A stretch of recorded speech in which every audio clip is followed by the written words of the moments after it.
Okay, let's unpack this. Have you ever really thought about how the tiny units making you up, your cells, manage everything coming in and going out?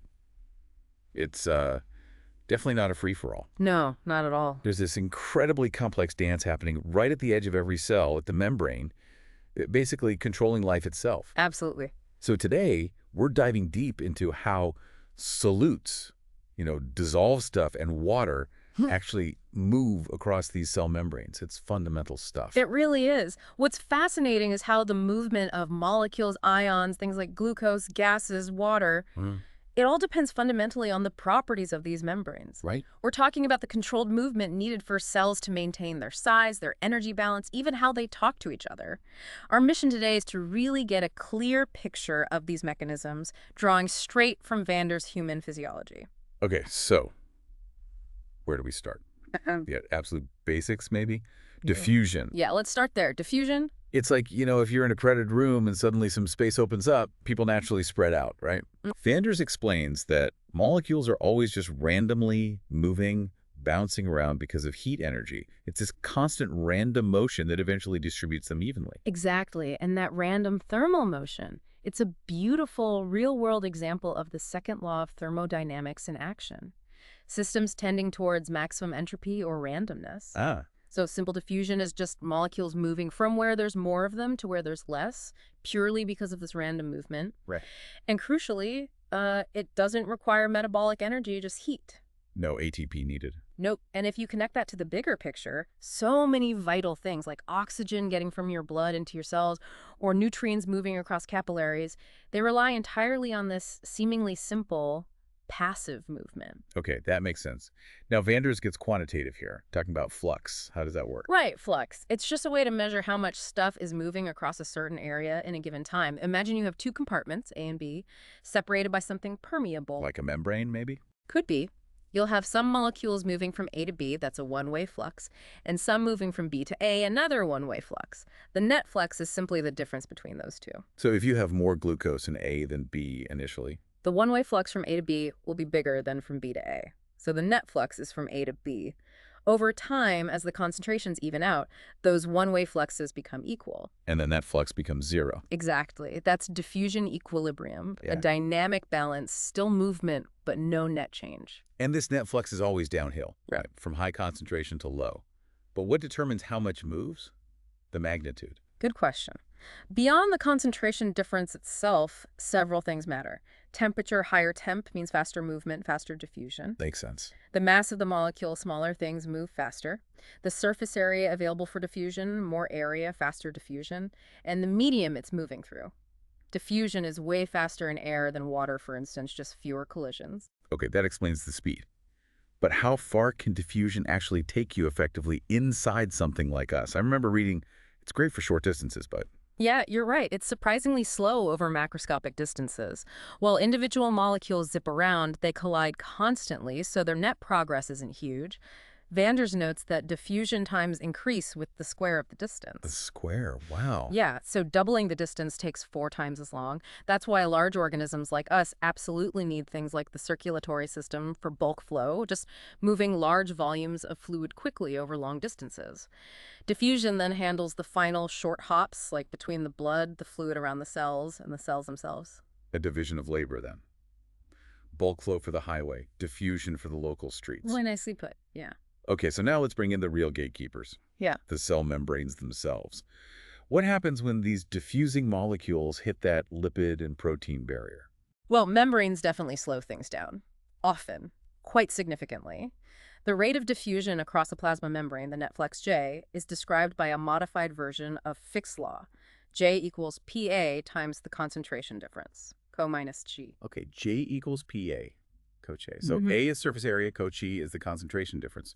What's P? Key is the permeability coefficient. It's basically a number determined experimentally that tells you how easily a specific molecule can get through a specific membrane. And what determines that permeability? A major factor is the hydrophobic fatty interior of the lipid bilayer. This goes back to basic chemistry, right? Nonpolar molecules, things like oxygen, CO2, steroid hormones, they dissolve readily in that nonpolar core, so they diffuse across pretty easily. High permeability. Okay. But polar molecules, or charged ions, things like glucose or amino acids, they have really low lipid solubility. They struggle to get through that fatty layer, so they tend to be retained inside cells, or they need some kind of assistance. That makes sense for the uncharged polar stuff. But what about ions? Sodium A+, potassium K+, chloride Cl, calcium Ca2+. They're charged, definitely polar, but they seem to get across way faster than you'd expect based on lipid solubility alone. How? That's where proteins come in again. Specifically, ion channels. These are integral membrane proteins, often made of multiple subunits, that form a tiny water-filled pore right through the membrane. Like a tunnel bypassing the fatty part. Exactly. They provide a pathway for ions. Are they just open tunnels, though? Or are they selective? Highly selective. That's a key feature. The diameter of the pore, the electrical charges of the amino acids lining the channel walls, even how water molecules interact with the ion inside the channel, all these factors determine which specific ions can pass through. You have K+ channels, Na+ channels, Dan2+ channels, and so on. Okay, selectivity. What else affects ion movement through these channels? Because ions are charged, electrical forces are also a huge factor. Most cells maintain a membrane potential, which is a separation of charge across the membrane, usually with the inside being slightly negative relative to the outside. Right, the electrical gradient. Exactly. So this electrical force attracts positive ions into the cell and tends to repel negative ions out. The overall driving force for an ion is therefore a combination of its concentration difference and this electrical difference. We call that the electrochemical gradient. So ions respond to both chemical concentration and electrical charge. Makes sense. And can the cell control these channels? Open and close them? Absolutely. Think of them like gates. These channels can transition between open and closed states, and this process is called channel gating. It allows cells to rapidly change their permeability to specific ions. How are these gates controlled? What makes them open or close? Vander's highlights three main ways. First, ligand-gated channels.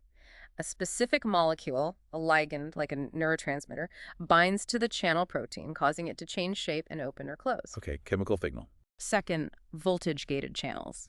Changes in the membrane potential itself trigger these channels to change conformation, very important in nerve and muscle cells. Electrical signal. And third, mechanically gated channels. Physical deformation of the membrane, like stretching it, can physically pull the channel open or push it closed. You find these in sensory receptors, for example. Ligand, voltage, mechanical. Wow, very dynamic control. Okay, so we have diffusion for lipid-soluble stuff and channels for ions. But what about molecules like amino acids or glucose? Too polar for lipids, generally too big for channels. How do they get across? For those, cells rely on another class of membrane proteins, transporters. These also mediate passage, but they work differently than channels. How so? Instead of forming an open pore, a transporter binds to the specific solute it's meant to carry. This binding causes the transporter protein to change its shape, its conformation.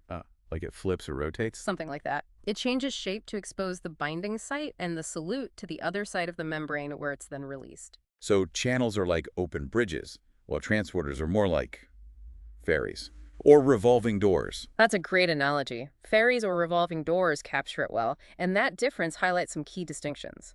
Speed, for one. Channels are faster. Much faster. Once open, ions flow through continuously. A channel can move thousands, even millions of ions per second. A transporter has to go through that whole bind, change, release cycle for each molecule or small group of molecules. Much slower, maybe hundreds or thousands per second. Okay, big speed difference. Anything else? Saturation. Because transporters have a limited number of binding sites, like seats on the ferry, they can become saturated. If the solute concentration gets high enough, all the transporters might be occupied. At that point, increasing the concentration further doesn't increase the transport rate.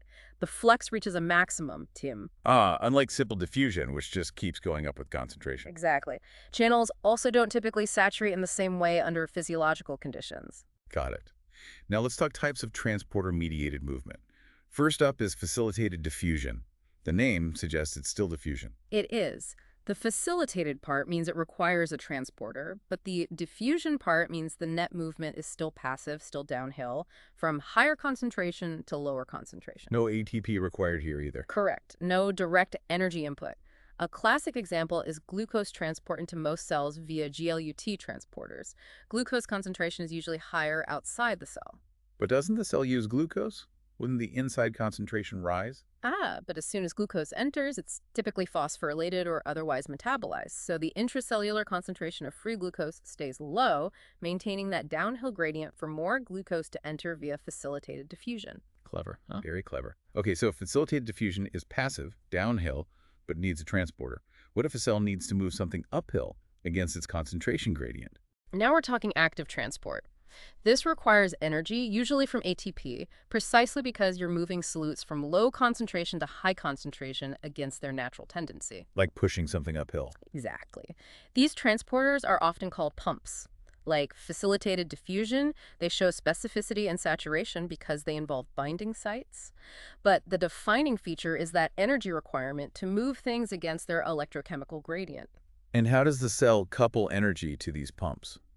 There are two main ways. The first is primary active transport. Okay, what's primary? In primary active transport, the energy release, usually from ATP hydrolysis, is directly coupled to the movement of the solute by the transporter protein itself. The transporter protein is often an ATPase, an enzyme that breaks down ATP. And the classic example here is? The Na plus K plus ATPase pump, the sodium-potassium pump, it's found in pretty much all animal cells. The one that pumps sodium out and potassium in? That's the one. It uses the energy from one ATP molecule to move 3 sodium ions out of the cell and 2 potassium ions into the cell. Both movements are against their respective electrochemical gradients. Sodium is high outside, low inside. Potassium is low outside, high inside. 3 plus out, 2K plus in using 1 ATP. Why is this pump so important? It's absolutely crucial. It maintains those low intracellular Na plus and high intracellular K plus concentrations that are essential for, well, everything from nerve impulses and muscle contractions to maintaining cell volume and driving other transport processes. How does it actually work, step by step? It's a cycle. Briefly, the pump binds intracellular Na plus I, then ATP binds and gets hydrolyzed, phosphorylating the pump. This changes the pump's shape, releasing Na plus outside. In this new shape, it binds extracellular K plus A. This binding triggers dephosphorylation, causing another shape change, releasing K plus inside. Then it's ready for another cycle. Wow, quite a mechanism. And it's pumping out more positive charge, 3Na plus, than it brings in 2K plus. Right. Yes, it's electrogenic. It contributes directly, though usually only a small amount, to the negative membrane potential. Other primary active pumps include Ca2 plus AT passes, which keep intracellular calcium extremely low vital for signaling H plus AT passes for pumping protons, and H plus K plus AT passes in the stomach lining for acid secretion. All directly use ATP. Okay, that's primary active transport. What's the second type? That's secondary active transport. This is quite ingenious. Instead of using ATP directly, it uses the energy stored in an ion's electrochemical gradient, usually Na+, to move a second solute against its gradient. So it piggybacks on the gradient created by primary active transport. Exactly. The Na plus K plus pump works hard using ATP to pump Na plus out, creating a steep electrochemical gradient favoring Na plus entry.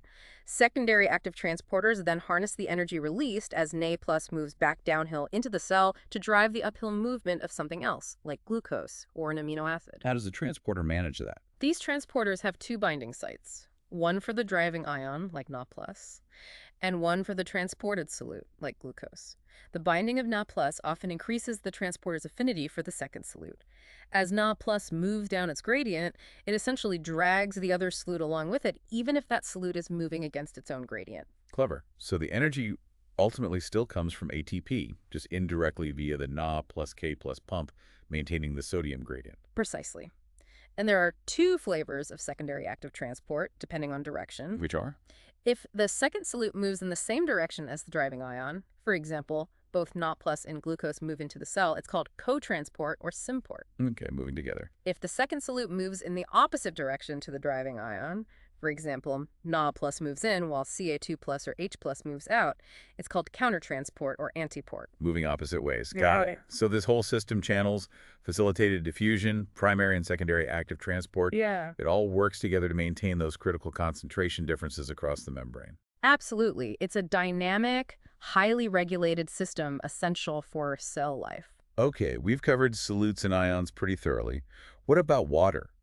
It's polar, but cells need it to move quickly. Does it use channels too? Yes, primarily. While some water can diffuse slowly across the lipid bilayer, most rapid water movement occurs through specific protein channels called aquaporins. Lighter channels. Yep.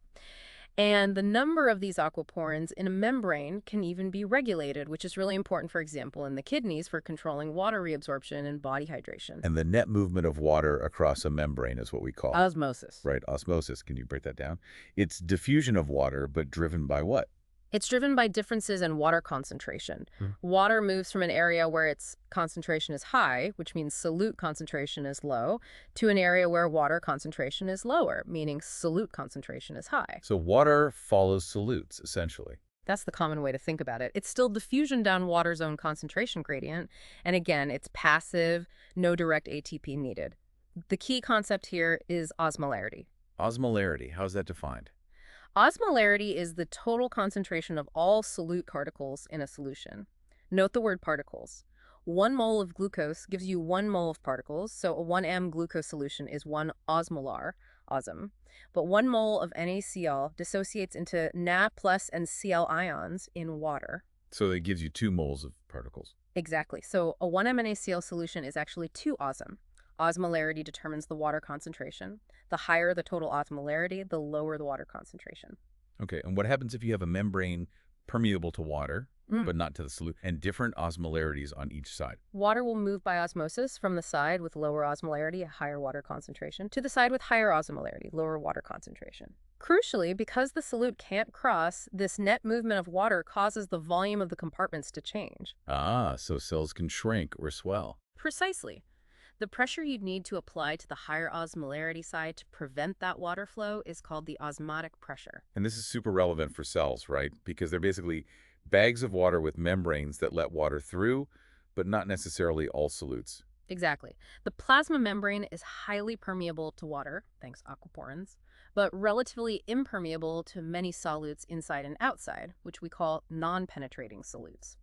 Think of extracellular Na plus and Cl, which are kept out effectively, or intracellular K plus and large organic anions, which are kept in. So changes in the extracellular fluid's osmolarity can cause problems. Big problems. Normally, intracellular and extracellular fluids are balanced at around 300 milliosmolar endonism, but if the extracellular fluid becomes less concentrated, hyposmotic, water rushes into cells, causing them to swell. If it becomes more concentrated, hyperosmotic, water leaves cells, causing them to shrink. This leads to that tricky distinction between osmolarity and tonicity. Can you clarify that? Yes. This is crucial and often confused. Tonicity specifically describes how a solution affects cell volume, and it depends only on the concentration of non-penetrating solutes in that solution compared to the cell's internal concentration. So only the solids that can't cross the membrane matter for tonicity. Right. An isotonic solution has the same concentration of non-penetrating solutes, around 300 millisism, as the cell interior, so there's no net water movement, no volume change. Okay. A hypotonic solution has a lower concentration of non-penetrating solutes, 300 millisism. Water moves into the cell, causing it to swell. Makes sense. A hypertonic solution has a higher concentration of non-penetrating solutes, 300 millisism. Water moves out of the cell, causing it to shrink. But osmolarity just refers to the total solute count, penetrating or not. Exactly. Isosmotic, hyposmotic, hyperosmotic, just compare total solute concentrations. A solution can be isosmotic but hypotonic. For example, a 300 millism urea solution is isosmotic to a cell. But since urea can slowly penetrate the cell membrane, it doesn't exert a sustained osmotic force. Water initially doesn't move, but as urea enters, the cell's internal osmolarity rises, drawing water in, causing swelling. So the isosmotic urea solution acts as a hypotonic solution. Ah, that's a key difference. Tonicity is about the effect on volume, based on non-penetrating solutes only. Got it. Okay, moving beyond individual molecules in water, cells also need to move larger stuff, right? Like whole chunks of material. They do. That's where endocytosis and exocytosis come in. These are processes for moving large quantities of material, or even whole particles like bacteria, across the membrane, but without the molecules actually passing through the membrane structure itself. It involves the membrane changing shape. Okay, let's start with endocytosis, taking things in. Endocytosis is when a region of the plasma membrane folds inward, invaginates, and pinches off, forming a membrane-bound vesicle inside the cytoplasm, enclosing some extracellular material. There are 3 main types described: What are they? First, pinocytosis, or cell drinking. This is a pretty nonspecific process where the cell engulfs small amounts of extracellular fluid and any dissolved solutes within it, kind of like sampling the environment. Okay, just take it a sip. Second, phagocytosis, or cell eating. This is much more dramatic. Specialized cells, like macrophages in your immune system, extend projections called pseudopodia to engulf large particles, bacteria, dead cells, debris. This forms a large vesicle called a phagosome, which then usually fuses with a lysosome for digestion. Taking a big bite. And the third, Receptor-mediated endocytosis. This is highly specific and efficient. Specific molecules, ligands, in the extracellular fluid bind to specific receptor proteins clustered on the cell surface. This binding triggers the membrane in that area, often coated with a protein called clathrin, to invaginate and form a vesicle containing the bound ligands. It allows cells to concentrate and internalize specific substances without taking in huge volumes of fluid. very targeted uptake. Mm-hmm. Okay, so that's stuff coming in. What about getting stuff out? That's exocytosis. It's essentially the reverse process. Membrane-bound vesicles formed inside the cell move to the plasma membrane, fuse with it, and release their contents outside the cell. What's the point of exocytosis? Two main functions. One, it replaces the membrane that was removed from the plasma membrane during endocytosis, helping maintain the cell's surface area. Two, it's the primary way cells secrete large molecules that can't easily cross the membrane. Otherwise, think protein hormones, neurotransmitters, digestive enzymes. And what usually triggers this fusion and release? A transient increase in the concentration of cytosolic calcium ions, Ca2+, is a common trigger. This calcium influx activates specific proteins, like snares, that mediate the fusion of the vesicle membrane with the plasma membrane, spilling the vesicle's contents outside. Calcium is the key signal there. Interesting. Okay, so that covers transport across a single cell membrane. But what about transport across a whole layer of cells, like in our gut lining or kidneys? Epithelial transport. Yes, epithelial cells are specialized for moving substances between different body compartments. They line hollow organs and tubes. A key feature is their polarity. Polarity, meaning they have distinct sides. Exactly. They have an apical membrane facing the lumen, the inside space like your gut contents or kidney tubule fluid, and a basolateral membrane facing the underlying tissue and blood vessels. And substances have to cross both membranes to get through the layer. Yes, if they take the transcellular pathway moving through the cell, they cross the apical membrane, move through the cytosol, and then cross the basolateral membrane. Alternatively, some substances might squeeze between the cells via the paracellular pathway, but this is often limited by tight junctions connecting the cells. What's really significant about the apical and basolateral membranes? They have different sets of transport proteins, different channels, different pumps, different transporters. This asymmetry is crucial. It allows for directional transport across the epithelium. So the cell can actively pump something in one side and out the other. Precisely. Take sodium absorption, for example, like in the intestine or kidney. The apal membrane might have channels or co-transporters allowing Na+ to passively enter the cell down its electrochemical gradient because the Na plus K plus pump keeps intracellular Na plus low. Okay, downhill entry. Then the basolateral membrane is packed with Na plus K plus AT-pase pumps that actively transport that Na plus out of the cell into the interstitial fluid against its gradient. Uphill exit. Right. The net result is NAS plus moves from the lumen across the cell layer towards the blood. And what about water movement across epithelia? Is that actively pumped? No, water transport itself isn't active, but it's tightly coupled to solute transport, especially sodium transport. When solutes like Na+ are actively pumped across the epithelium into the interstitial fluid. That increases the osmolarity on that side. Exactly. It makes the interstitial fluid slightly hyperosmotic compared to the luminal fluid.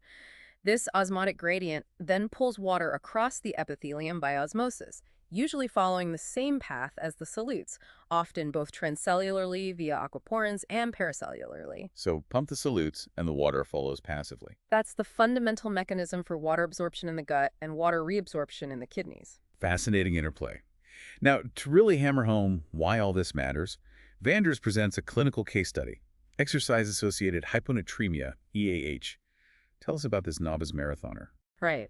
So this runner collapsed after a marathon. It was a cool day, but she'd been diligently drinking lots and lots of plain water before and during the race, thinking she was preventing dehydration. She became confused, got headaches, muscle cramps, and eventually lost consciousness. And the diagnosis was hyponatremia low sodium. Her blood NAB+ was down to 115 millimM, way below the normal 145 millimillimeth. What went wrong at the cellular level? Okay, so her excessive water intake, without replacing the salt lost in sweat, even if minimal on a cool day, massively diluted her extracellular fluid. Her blood sodium plummeted. What are the consequences of that low extracellular sodium? Two critical things happened. First, the electrochemical gradient for NAP+ across cell membranes was drastically reduced.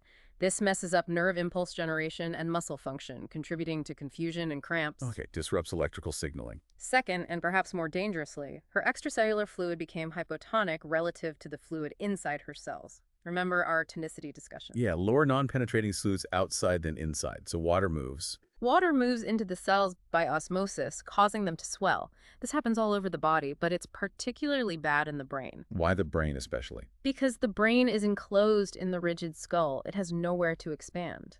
As brain cells swell, the pressure inside the skull, intracranial pressure, increases.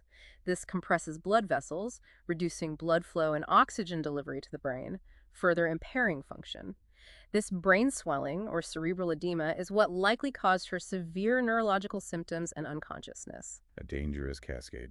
So how do you treat this? You can't just give more water.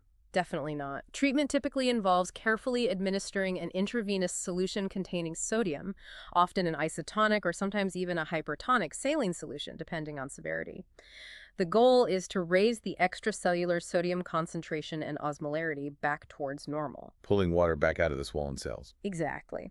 Sometimes diuretics are also used to help the body excrete the excess water she drank. It's a powerful example of how critical maintaining fluid and solute balance governed by these transport mechanisms truly is. Wow. What a journey through the cell's border control systems.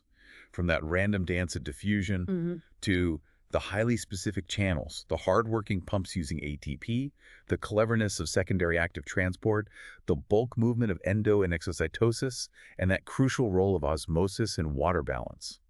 It's clear cell membranes are anything but passive walls. Absolutely. They're incredibly dynamic interfaces, constantly working, constantly regulating to maintain that stable internal environment homeostasis that life depends on. Understanding these transport mechanisms is foundational to understanding physiology. It really is. So next time you drink some water, feel your muscles work, or even just breathe, maybe give a thought to the incredible microscopic gatekeepers managing the traffic across every one of your trillions of cell membranes. What really stood out to you from this deep dive? How might you think about these processes differently now? Last minute lecture team, thank you for joining us on this deep dive into cell membrane transport. We hope this has provided you with a clear and comprehensive understanding of this vital chapter.